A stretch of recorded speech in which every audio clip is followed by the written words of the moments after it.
Hi, I'm Sanjana, the host of the Art Terraces podcast, the podcast garden of mindset and knowledge for artists wanting to pursue art as a full-time career.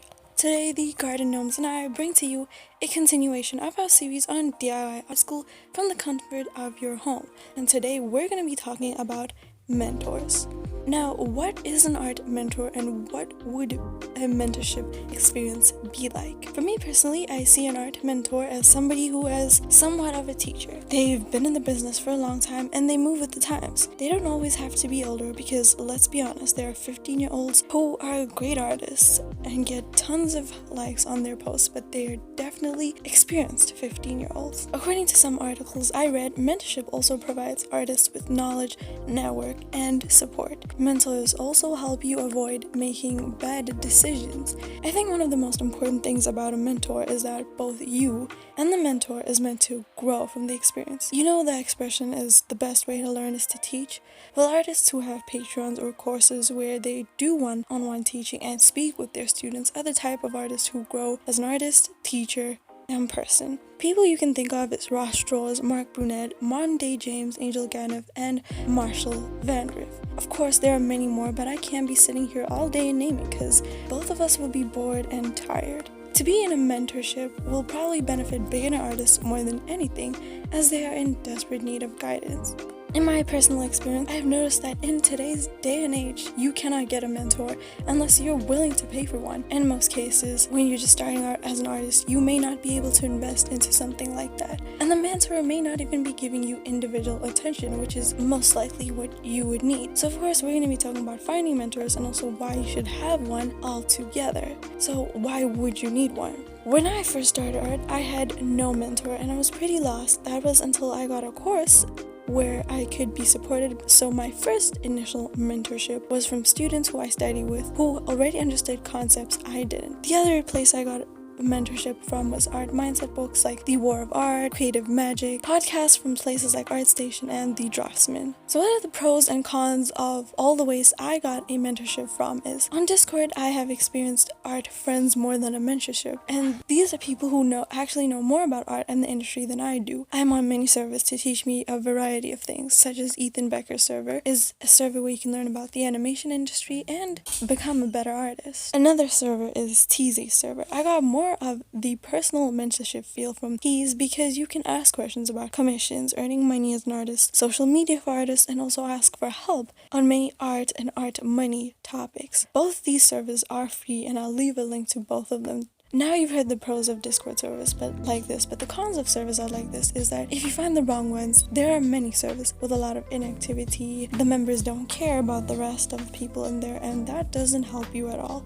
And you may not always get the personalized experience since there may be 10 to thousands of people in there. So you can get lost in all of it, but you can also make very valuable friendships which could lead to collaborations and networking. My second big source of art mentorship is podcasts, like the one you're listening to. I mentioned a few I listen to, and honestly, my podcast list is ever growing. But what are some of the cons with podcasts for art? Well, most of them are interviews and are generally about a specific artist from, in certain cases, a fan information point of view, rather than an art mindset approach to how an artist deals with struggles or how they learned their exact process and stuff like that. And you also may have questions you cannot answer, and in most cases, the host may not answer your comment if you ask that question in the comments. And lastly, the mentorship only lasts for as long as the podcast lasts, and then the contract ends. I guess that is why I wanted to create a podcast, to be quite different. I want something that answered questions that if you listen to guests, it would be further than just a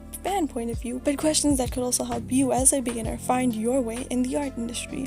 And also, I built a community where the conversation doesn't just end at the end of comments, but can also be continued on other platforms, or even be turned into another episode. Okay, then my last source of art mentoring was books. Books are super useful. That's if you go into it with an open mindset, which is what I try to do. I guess the hardest thing about books for mentors is that you can't speak to the book the way you would with a mentor.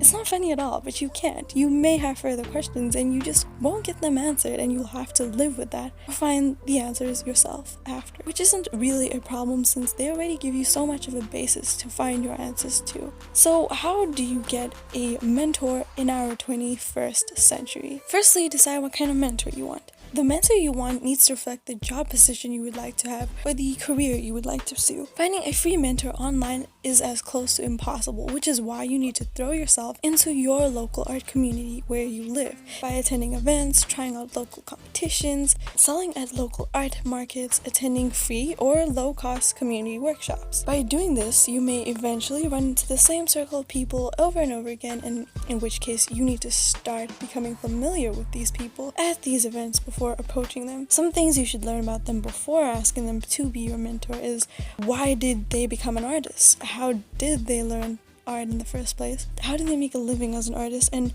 how did they first make a living as an artist? These are 4 valuable things you should know about the person you want to be your mentor. If you can't learn these things about them, they won't see you having an interest in them and what they could offer you and teach you. All of these require you to have good people skills, good communication skills, confidence, and public speaking. And yes, you can learn all of this and you don't have to be born with it. Now let's say you went on and you took all these tips and now you have a real world mentor and not just a virtual one. Not that I have anything against the internet, just real world mentors can teach you so much. So how can you squeeze every single drop out of the mentorship?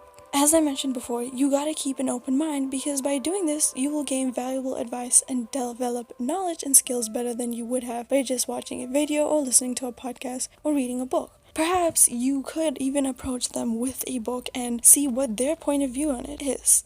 Having a mentor will teach you another valuable thing which you need to use to the best of your abilities, and this is improved communication skills. By having to always communicate with your mentor about your struggles, findings, and new learnings, you'll be improving your communication skills, which will help you with networking and getting a job in the future. A mentor will also challenge your perspective, because somebody's got to play devil's advocate, but that doesn't mean you should get mad at them. Instead, be open-minded, because their perspective may actually help you in the future. Thank you guys for listening to this week's podcast. Don't forget to leave a like and comment about your art mentor if you have one. Follow on Spotify and Anchor, and subscribe on YouTube. If you've enjoyed this episode, you may want to check out my other podcast episodes on DIY Art School by clicking on this playlist right here. And if you need an art mentor, this podcast on art critique can help you to improve your art.